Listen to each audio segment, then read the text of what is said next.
बिस्मिल्लाहिर्रहमानिर्रहीम। अस्सलाम वालेकुम। Welcome to my YouTube channel Grow with Heart, जहाँ हम सब कुछ उगाते हैं दिल से। और आज जिस टॉपिक पे मैं वीडियो लेकर आई हूँ वो है कि हमने मानसून में अपने पौधों की केयर कैसे करनी है, क्योंकि मानसून में बहुत ज़्यादा बारिश होती है और इसमें हम अपने पौधों की केयर कैसे कर सकते हैं। तो चले हम वीडियो को शुरू करते हैं। मानसून आते ही जो सबसे पहला काम आपने करना है अपने पौधों के साथ वो है प्रूनिंग और डेड हेडिंग। जितने भी आपके पौधे में पीले पत्ते हैं, जितने भी प्लांट्स हैं आपके पास, उसमें जो पीली पत्तियां हैं आपने उनकी प्रूनिंग करनी है और आपने उनकी डेड हेडिंग करनी है। उन सारी पीली पत्तियों को आपने हटा देना है। अगर आप ऐसा नहीं करेंगे तो बारिश का पानी पड़ने के बाद, मानसून के बाद, जितनी भी पीली पत्तियां हैं वो आपके पौधे को फंगस इन्फेक्शन कर सकती हैं, आपके पौधे को ख़राब कर सकती हैं।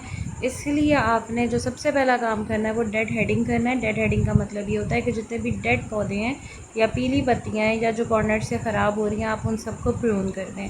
मैंने भी अपने प्लांट्स के साथ ऐसे ही किया है। जितनी भी टहनियाँ हैं जो मुझे लग रहा था कि पीली हो चुकी हैं, डेड हो चुकी हैं, तो मैंने उनको प्रून कर दिया। इसका एक फ़ायदा ये है कि मानसून में क्योंकि बारिशें ज़्यादा होती हैं, तो आप जहाँ से प्रूनिंग करेंगे वहाँ पे नई शाखें निकलेंगी, नए लीव्स निकलेंगे और आपके पौधे की ग्रोथ भी बढ़ेगी। और साथ ही साथ अगर फ्रूटिंग वाला प्लांट है, फ्लावर्स भी आएंगे और फ्रूटिंग के चांसेस ज़्यादा हो जाएंगे। इसलिए जितनी भी आपकी डेड पत्तियां हैं, जितने भी डेड लीव्स हैं, जितनी भी डेड टहनियाँ हैं, आप कोशिश करें कि आप उन सबको जो है वो प्रून कर दें।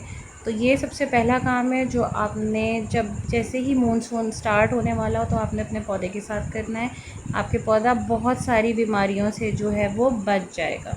दूसरा मेजर काम जो आपने अपने पौधों के साथ करना है मानसून आते ही, वो आपने करना है कि पौधे की सरफेस को साफ़ करना है। यानी कि अगर आपने मल्चिंग की हुई है, आपके पौधे पे किसी भी किस्म की पत्तियां गिरी हुई हैं, या जैसे हम मल्चिंग कर देते हैं धूप से बचाने के लिए, सर्दियों में फ्रॉस्ट से बचाने के लिए, आपने अपने पौधे की जो सरफेस है उसको साफ़ रखना है। ऐसा करने से फंगस इन्फेक्शन भी नहीं होगा, आपके पौधे की मिट्टी भी ख़राब नहीं होगी और आपका पौधा भी ठीक रहेगा। अगर आपको ऐसा लगता है कि हम मल्चिंग करेंगे बारिश का पानी कम पड़ेगा, तो आपने जो भी मल्चिंग है उसको हटा देना है, क्योंकि वो डिकम्पोस्ट अब नहीं होगी।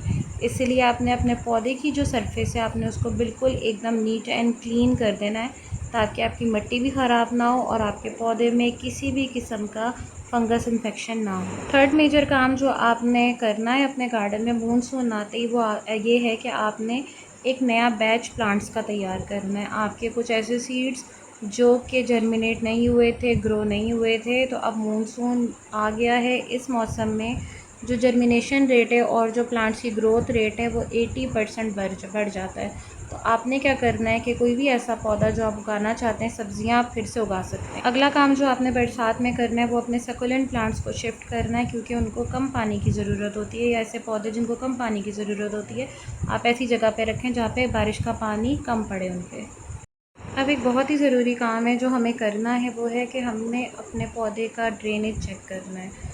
बहुत दफ़ा ऐसा होता है कि बारिश का पानी आपके पौधे में खड़ा हो जाता है, जो कि रूट रॉट करता है, फंगस इन्फेक्शन कर देता है, पौधा पूरा का पूरा डेड हो जाता है। तो आपने क्या करना है कि आपने इसका ड्रेनेज चेक करना है, और आपने एक तो इसके ड्रेनेज होल को चेक करना है, साथ ही साथ आपने इसकी मिट्टी को वेल ड्रेन बना देना है। आप चाहो तो इसमें थोड़ा सा कोकोपीट मिला सकते हो या फिर रेत मिला सकते हो, जो सैंड होती है कंस्ट्रक्शन वाली। अब वक्त आ गया है कि हम नई कटिंग के साथ नए पौधे ग्रो करें। तो आप इस तरीके से जो है वो पौधों की कटिंग्स करके उनसे नए पौधे उगा सकते हैं। आप सेकुलेंट्स प्लांट, ये जेड प्लांट है, इसकी कटिंग से मैंने नया एक जेड प्लांट उगाया है। क्योंकि बारिश होती है, बहुत ज़्यादा चांसेस होते हैं कि आपके जो पौधे हैं उनमें रूटिंग स्टार्ट हो जाए। तो यही सही मौका है, यही सही मौसम है जिसमें आप अपने पौधों को रिपोर्ट कर सकते हैं और साथ में नई कटिंग से नया पौधा बना सकते हैं। कुछ ऐसे पौधे होते हैं जिनमें हमें लगता है कि बारिश का पानी पड़ा है और उन्हें ज़रूरत भी होती है डेली वाटरिंग की, लेकिन उनमें पानी नहीं पड़ता। तो ऐसे पौधों को आपने चेक करना है कि जिन पे पानी नहीं पड़ा बारिश का, और हम समझ रहे होते हैं कि वो भी बारिश से भीग गए हैं, तो आप कोशिश करें कि आप उनको ऐसी लोकेशन पे रखें जहाँ पे उन पर अच्छे से पानी पड़े।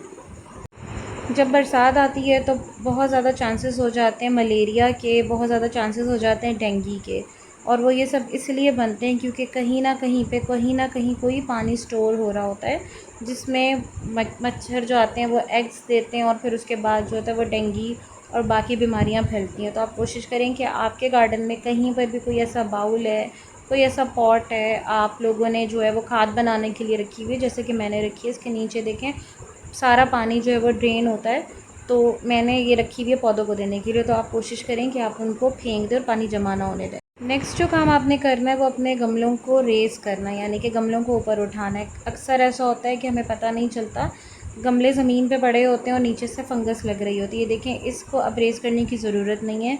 आप चाहो तो आप स्टैंड का भी यूज़ कर सकते हो, आप अपने पौधों को स्टैंड्स पे रख सकते हैं, या इस तरह की क्यारियाँ ख़रीद लें अगर आपके पास मौजूद है तो।